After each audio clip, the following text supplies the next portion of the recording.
The message arrived on a Tuesday. After decades of searching the stars, humanity finally received confirmation they were not alone. The signal came through SETI arrays worldwide simultaneously, bypassing all encryption protocols with ease. On screens across Earth, the same message appeared. Greetings from the Galactic Council. We wish to establish diplomatic relations. Captain James Miller stood in the United Nations emergency session, his military uniform crisp against the backdrop of anxious diplomats. As Earth's most decorated Space Force commander, his presence had been requested despite his protests that he was just a soldier, not a politician. The signal originated from just beyond Mars, James explained to the assembly. Whatever sent it possesses technology far beyond our own. Across the room, Anna Reed listened intently. As Earth's top diplomat with a perfect negotiation record, she knew this moment would define human history. Her simple blue suit and calm demeanor masked the racing thoughts behind her eyes. We should respond immediately, Anna suggested. Show we're open to peaceful contact. 3 days later, the Council ship arrived. It descended through Earth's atmosphere with impossible grace, a massive vessel that somehow made no sound as it settled onto the landing zone prepared in neutral Switzerland. The first aliens to set foot on Earth emerged from the ship with careful, measured steps.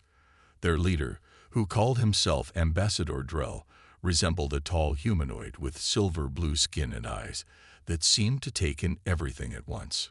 We bring greetings from the 32 species of the Galactic Council, Drell announced, his voice translated through a small device at his throat. We have watched your development with great interest. The following week passed in a whirlwind of meetings and preliminary talks. Humans learned the Council had existed for over 10,000 years, governing most of the Milky Way through shared rules and technologies. Earth was being offered membership, a rare honor for such a young species. What the Council representatives didn't know was that James had installed special listening devices throughout the meeting areas, a precaution, he told Anna, just to be safe. Late that night, James played a recording for Anna in a secure room.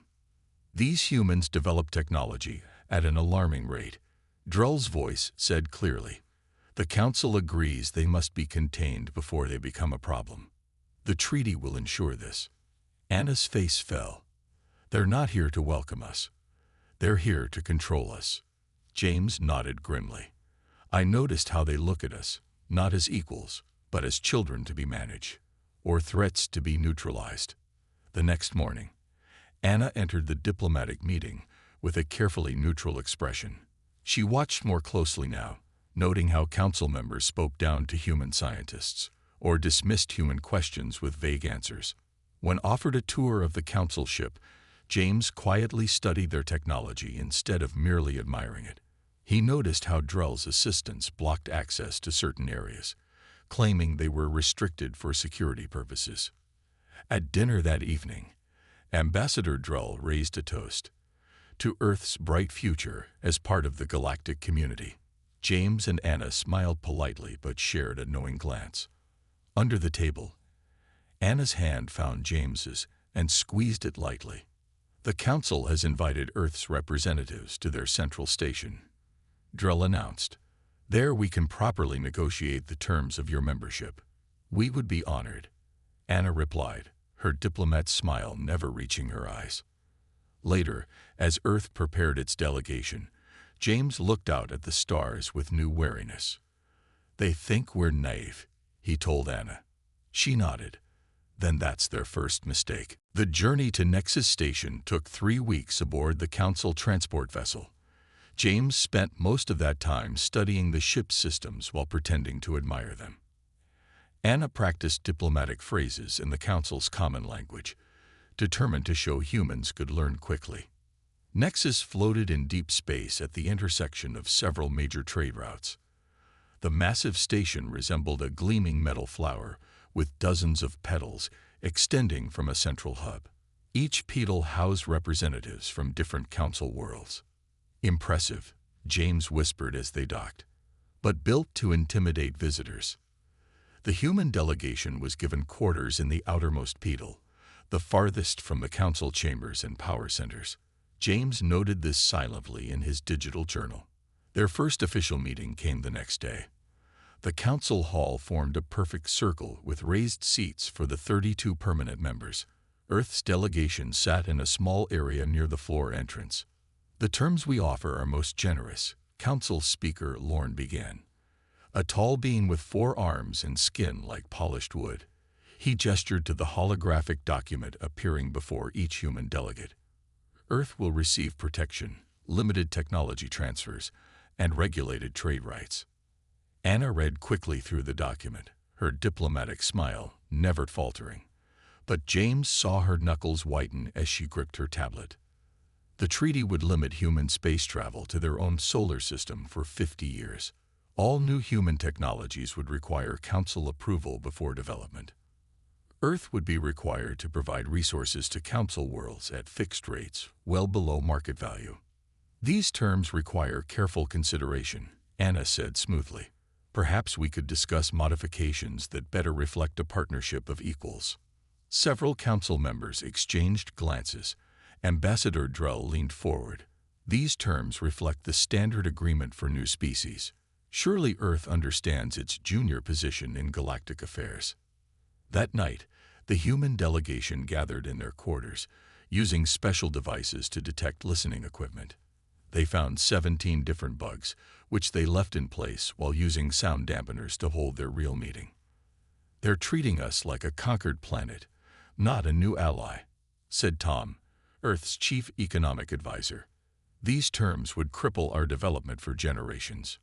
Anna nodded. "I'll push back tomorrow. Request reasonable amendments." "Meanwhile," James said, "I've made contact with some military representatives from the outer worlds. They seem more willing to speak freely about council politics." The next 3 days followed a frustrating pattern. Each morning, Anna would propose reasonable changes to the treaty. Each afternoon, the council would reject most changes while making tiny, insignificant concessions. On the 4th day, Intelligence Officer Mark slipped into the human quarters, his face tight with concern. He activated his secure tablet and showed James and Anna what he'd discovered. "I managed to access a restricted council database," he explained. "Look at this classification for Earth." The screen showed Earth listed as Category 3 potential threat species, with notes about concerning technological acceleration and aggressive territorial tendencies. "There's more," Mark said grimly. "Records of at least 2 other species who refused similar treaties. Both civilizations mysteriously collapsed within a decade of council contact." Anna's diplomatic mask finally cracked. "They're not negotiating. They're giving us the chance to surrender." James looked out the viewport at the endless stars. "I need to contact Earth immediately. We need to prepare, quietly." "I'll keep them talking," Anna said, her resolve hardening. "Buy us time." That night, using a secure channel hidden within standard communications, James sent a coded message to Earth. "Wolf among sheep. Prepare the flock." The council, watching their human guests with growing impatience, remained confident that Earth would eventually accept reality and sign the treaty. After all, what choice did such a young, isolated species have? Council diplomat Trell found Anna alone in the station's observation deck. The view of swirling nebula and distant stars usually calmed her, but today nothing could ease her growing concern. "The stars look different from every world," Trell said, moving to stand beside her. Unlike most council members, Trell had made efforts to appear friendly. With pale green skin and large expressive eyes, they seemed almost human-like in their mannerisms. "On Earth, we made patterns from them," Anna replied. "Stories written in light." "Fascinating," Trell said, sounding genuinely interested. "Perhaps you could show me these patterns sometime." Anna nodded, keeping her expression pleasant while remembering Mark's warning. Every friendly encounter was likely an intelligence-gathering operation. "The Council only wishes to help Earth avoid mistakes other young species have made," Trell continued. "War, resource depletion, cultural collapse. We've seen it all." And the solution is always council control? Anna asked, keeping her tone light. Trull's smile faltered slightly. We prefer to call it guidance. Across the station, James sat with Commander Vex, a military representative from one of the outer worlds. They played a strategy game with holographic pieces while discussing seemingly casual topics. Your species adapts quickly, Vex noted, moving a piece to capture one of James. Most visitors take months to learn our games. James shrugged. Humans are good at seeing patterns. He moved his piece in an unexpected direction, creating a threat Vex hadn't noticed. We're also unpredictable. Vex studied the board with new respect. The Council fears unpredictability. We've noticed, James said dryly. Later that day, James used his security clearance to access the station's communication hub, ostensibly to send routine updates to Earth. In reality, he planted a small device that Mark had created, a passive scanner that would record all Council transmissions passing through that section. Meanwhile, back on Earth, something remarkable was happening. Dr. Lisa Chen, working with a team of quantum physicists, made a breakthrough that should have taken decades. It's working, she exclaimed as the prototype drive hummed to life. The tiny field it generated bent light around itself, the first step toward a propulsion system that would make Council technology look primitive by comparison. The breakthrough happened weeks earlier than expected, partially thanks to subtle hints in the technical data James had sent from the Council ship. Seeing alien technology had sparked new connections in human thinking. On Nexus Station, the daily treaty negotiations continued. Anna noticed increasing impatience from Council representatives as she methodically questioned every restriction placed on human development. These limitations on artificial intelligence research seem excessive, she pointed out. Earth has strict ethical guidelines already. Your guidelines are inadequate, Council Speaker Lorne stated flatly. This restriction is non-negotiable. That evening, Mark decoded the first data from their hidden scanner. His eyes widened as he read the messages. They're establishing military positions throughout our solar system, he told James and Anna in their secured room. Officially for observation purposes. And unofficially, James asked. They call them containment assets, Mark replied grimly. Anna closed her eyes briefly. How long have we been watching a timer countdown? There's more, Mark continued. They keep referencing something called Protocol 7 regarding Earth. A quick search through the stolen database revealed the truth. Protocol 7 outlined procedures for neutralizing developing civilizations deemed dangerously unpredictable. That night, Anna lay awake staring at the artificial sky programmed into her quarters ceiling. The diplomatic mask she'd worn for weeks was becoming harder to maintain. The Council didn't want partners, they wanted subjects. Across the room, her secure communication device blinked once. A message from Earth, containing 2 words that changed everything. Breakthrough achieved. For the first time in weeks, Anna smiled genuinely. Let the Council think humans were just clever apes playing with technology they didn't understand. They would learn the truth soon enough. The Council chamber felt colder than usual as Anna entered for the day's negotiations. She had slept little, the knowledge of Earth's breakthrough, and the Council's true intentions weighing heavily on her mind.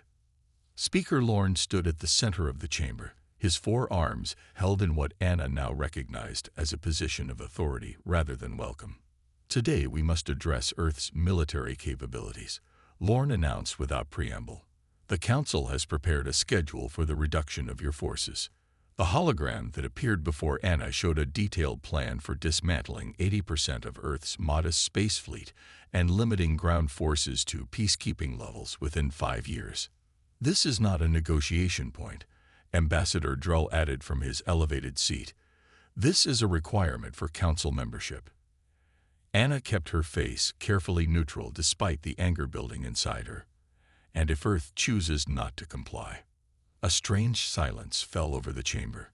Several Council members shifted uncomfortably. That would be unfortunate, Lorne finally said. Isolated worlds rarely thrive in this galaxy. The threat hung in the air, clear despite its diplomatic wrapping. As Anna left the chamber, she passed Trell in the hallway. The friendly diplomat's expression seemed troubled. "Your people should consider the benefits of compliance," Trell said quietly. "Some council members are not known for their patience." "Is that advice from a friend or a warning from the council?" Anna asked. Trell looked away. "Both, perhaps." Back on Earth, military leaders gathered in a secure underground facility to review James's latest intelligence. General Walker studied the holographic display showing council ship movements near Jupiter. "They're establishing a blockade position," he noted. "Classic encirclement strategy. But they don't know what we now have," Dr. Chen reminded them, gesturing to the prototype quantum drive glowing softly in the center of the lab. "The tests are exceeding all expectations." Minister Wilson, Earth's defense chief, nodded grimly. "Begin full production immediately, and implement Operation Shadow Shield." That evening on Nexus Station, James received an encrypted message warning him about the Council's protective bases being established throughout the solar system. His jaw tightened as he deleted the message after memorizing its contents. He made his way to the station's military section, where he had been cultivating relationships with several officers from the outer Council worlds. Commander Vex was waiting in the recreation area. "Your presence was requested," he said formally for any listening devices, then led James to a secure meeting room. Inside, representatives from 3 different species waited. All wore military insignia from worlds on the Council's outer territories. "We've been watching your negotiations," said Commander Krell, a reptilian officer with scarred scales. "The core worlds are following the same pattern they used with us. Offer protection, demand submission, then slowly strip your world of resources and independence," added another officer. "We've all seen it." James studied them carefully. "Why tell me this?" "Because some of us remember when we had real independence," Vex replied. "And we've noticed how quickly humans learn and adapt. You might be different." When James returned to the human quarters, he found Anna reviewing the day's recording with Mark. Their faces were grim. "I accessed their restricted historical archives," Mark explained, showing James a document. 3 species who refused treaties in the past century. All suffered unfortunate natural disasters within years of their refusal. "Engineered catastrophes," Anna whispered. "Asteroid impacts too perfectly timed, solar flares that somehow only affected military installations." James sat heavily. "They're not planning to negotiate with us. They're planning to eliminate us if we don't comply." Anna closed her eyes briefly. "I need to try one more time. Complete honesty. Appeal to whatever conscience they might have." "And if that fails?" James asked. Anna's eyes hardened. "Then we're done talking." The next morning, Anna entered the council chamber with a new determination.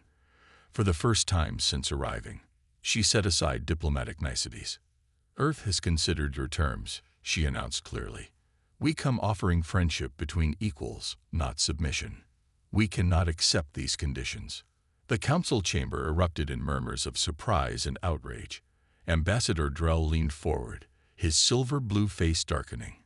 "You misunderstand your position," he said coldly. "The council does not make requests. It states requirements." Anna stood straighter.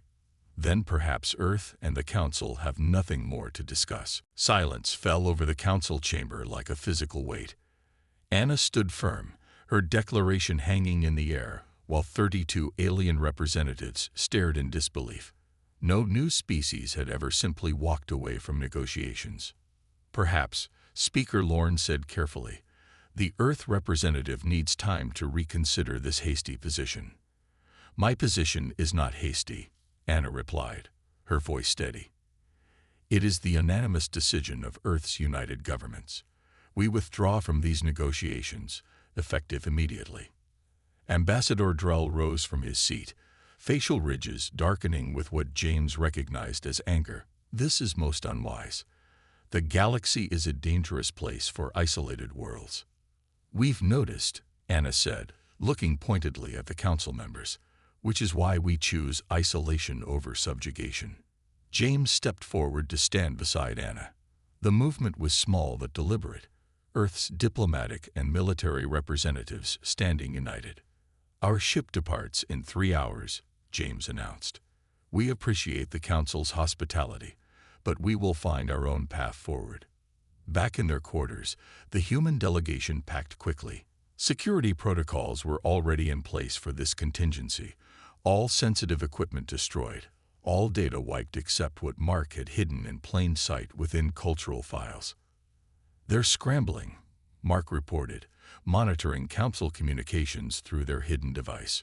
Emergency sessions called. Military alerts raised to level 2. Anna nodded while sealing her diplomatic case. "But no orders to detain us." "Not yet," Mark confirmed. "They seem more confused than threatening at this point." James smiled grimly. "Good. Confusion buys us time." The human transport vessel, the same council ship that had brought them, waited at the docking bay.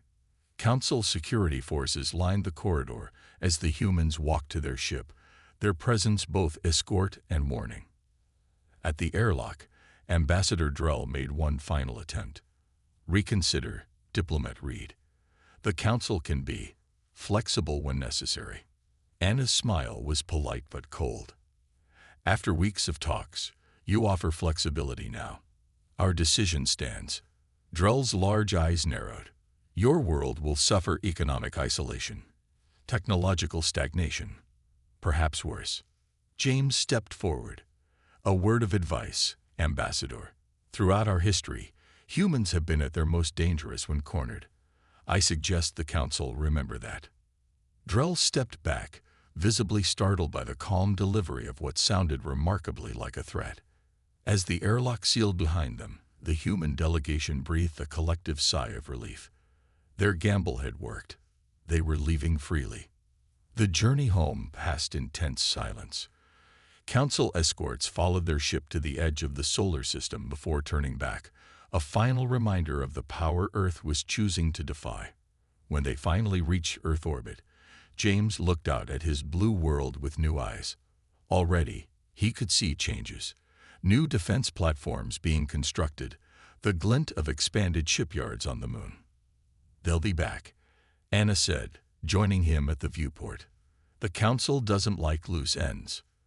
"They'll expect us to come crawling back first," James replied.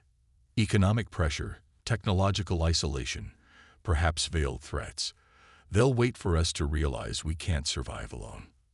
Anna's smile held real warmth for the first time in months. "Then they'll have a long wait." On Earth, the news of the delegation's return sparked not panic but determined action. Humanity had faced extinction-level threats before. Climate disasters, pandemics, near-nuclear annihilation.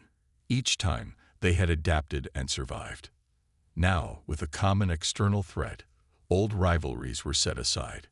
Resources poured into defense and development programs. Dr. Chen's quantum drive technology moved from prototype to production in weeks rather than years. In the council chamber, Speaker Lorne addressed the assembled representatives. "The humans will return when they realize the futility of isolation. Their economy cannot sustain independent development. We need only wait." "And if they don't return?"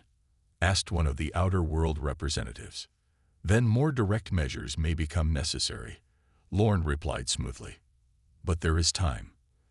What can one primitive world accomplish alone?" As the Council dismissed the human problem as temporary, Earth's shipyards worked around the clock. Military vessels were retrofitted with the new quantum drives. Scientists, freed from Council restrictions, made breakthrough after breakthrough.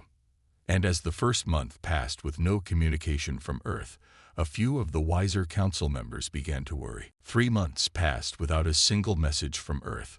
No distress calls, no diplomatic overtures, no requests to reopen negotiations.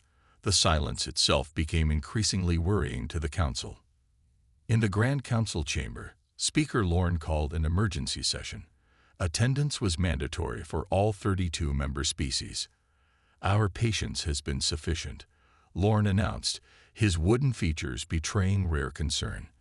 The humans have had adequate time to recognize their error. Their silence suggests troubling developments. Ambassador Drell stepped forward. I recommended close observation from the beginning. Humans are unpredictable. 3 months without contact is unprecedented for a species facing isolation. Perhaps they struggle internally, suggested a representative from the water worlds. Civil conflict over their foolish decision. Perhaps, Drell agreed, though his tone suggested doubt. I propose we send reconnaissance vessels, observe their current state before deciding our next action.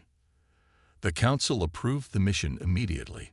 3 of their fastest scout ships, equipped with the best cloaking technology, departed for Earth the next day. Captain Mira of the lead scout ship approached the edge of Earth's solar system with caution. Her orders were simple: observe, record, and report without detection. Sensors at maximum range, she ordered her crew. Passive scans only. What they discovered sent shockwaves through the Council. The scout ships returned 5 days later. Captain Mira's report was delivered directly to the High Council, the inner circle of the most powerful members. Earth has changed. She began simply, activating the holographic display. Their defenses have expanded beyond all projections. The images showed a transformed Earth. Orbital platforms surrounded the planet, not the primitive stations that existed 3 months ago, but advanced defensive arrays. The Moon, once home to a small research base, now hosted massive shipyards. Most concerning, Mira continued, is their fleet. New images appeared, showing sleek vessels with unfamiliar configurations. We counted over 300 military-grade ships. Our records indicated they had fewer than 50 when negotiations ended.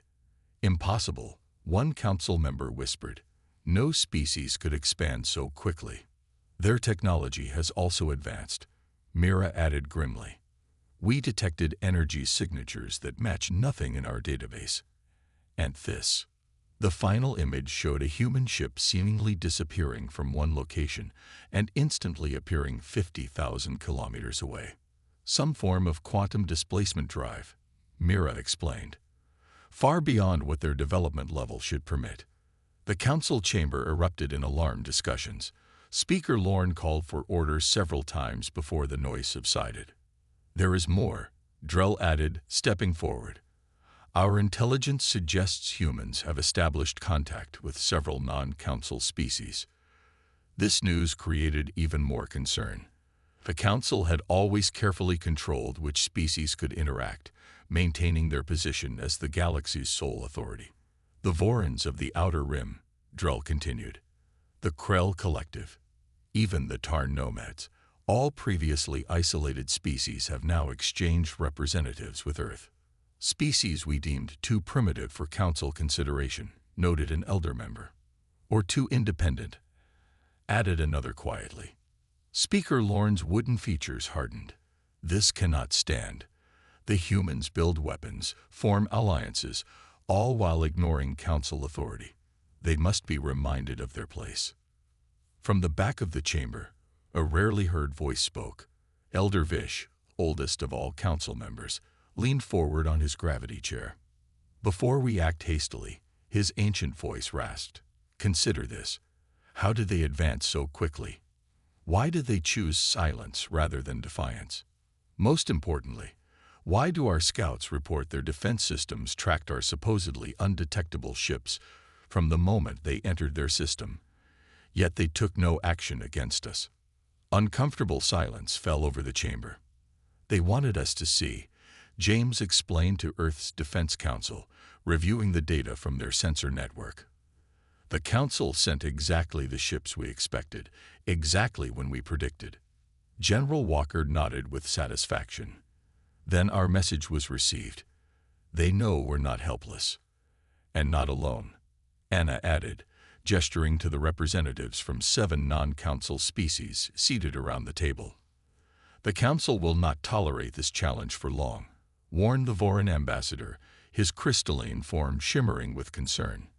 James nodded grimly. We're counting on it. The Grand Council fleet emerged from faster-than-light travel at the edge of Earth's solar system. 50 warships, representing the combined might of the most powerful species in the galaxy, formed a precise attack formation. Admiral Zoll, the Council's most decorated military commander, surveyed the tactical display with confidence. His orders were clear: demonstrate overwhelming force, demand Earth's immediate surrender, and establish permanent Council control over this troublesome world. No response to our communication demands, his second-in-command reported. Proceed to Phase 2, Zoll ordered. Advance to Earth orbit. Weapons at ready status. The massive fleet moved forward, sensors scanning for the human defenses their scouts had reported. Strange readings confused their operators, energy signatures appearing and disappearing.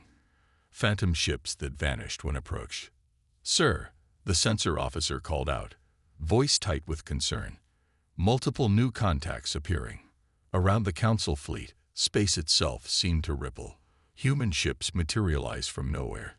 Not the few hundred their scouts had counted, but thousands. They surrounded the Council fleet in a perfect sphere of overwhelming force. On the Council flagship's main screen, a human face appeared. Admiral Zoll recognized James Miller, now wearing the uniform of Earth's United Defense Force. "Council vessels," James stated calmly. "You have entered Earth's sovereign space uninvited and with clear hostile intent. We request you withdraw immediately." Admiral Zoll's pride would not allow retreat. "The Council does not recognize Earth's claim to this system. Stand down your forces and prepare for boarding." James' expression didn't change. "Perhaps a demonstration is needed." A single human vessel, smaller than the Council's scout ships, moved forward. Before Admiral Zoll could give orders to destroy it, the ship vanished, then reappeared directly in the center of the Council formation, bypassing all defensive shields. "Impossible," Zoll whispered. The small ship vanished again, reappearing at a safe distance. In its wake, the engines of 3 Council warships suddenly went dark, disabled by technology the Council couldn't comprehend. "That was a warning," James explained. "We could have targeted life support instead of propulsion." For the first time in his long career, Admiral Zoll ordered a retreat. 3 days later, a new Council delegation arrived at Earth. This time, a diplomatic mission led by Speaker Lorne himself. The humans provided a neutral meeting station orbiting Earth's moon. Anna Reed led the human negotiators, with James at her side. Representatives from 7 non-Council species sat with them as allies, not subjects. The Council recognizes that previous negotiations were perhaps not conducted in the proper spirit. Lorne began carefully. "We wish to establish new relations based on mutual respect." "An interesting change of position," Anna noted. "May I ask what prompted this new perspective?" Ambassador Drell shifted uncomfortably. "The Council has reassessed Earth's status in light of recent developments." "You mean now that you can't simply threaten us into submission," James said bluntly. Speaker Lorne's wooden features remained unreadable. "Some Council members still favor more direct approaches. I would caution that demonstrating goodwill now would be wise." "Is that a threat?" Anna asked, her voice perfectly pleasant. "A reality," Lorne replied. "The galaxy is complex. Many forces exist beyond even the Council's control." Anna smiled. "We understand reality perfectly. Earth offers friendship and fair trade to all species who treat us as equals. We have no desire for conquest or control, only security and independence." She slid a data crystal across the table. "Our terms, non-negotiable, but fair. Review them carefully." As the Council representatives examined the human proposal, their expressions showed surprise. The terms were firm but reasonable. Mutual defense pacts, technology exchange protocols, fair trade agreements, and a new interspecies council where all members had equal voting rights. "This is not what we expected," Lorne admitted. "Humans often aren't," Anna replied. Later, as the Council delegation prepared to return with Earth's proposal, Ambassador Drell approached James privately. "I've served the Council for 200 years," Drell said quietly. "In all that time, no species has ever done what yours has accomplished in just 3 months." James looked out at Earth glowing blue and green in the viewport. "You threatened our home. That was your mistake." "We never truly understood your kind," Drell admitted. "Not until it was too late." "It's not too late for peace," James corrected him. "That offer remains open, but never mistake our desire for friendship as weakness." As the Council ship departed, Earth's new quantum ships resumed their patrols. The galaxy had changed forever, not through conquest or domination, but because one young species had simply refused to be controlled. And throughout the stars, other worlds watched, and learned, and hoped.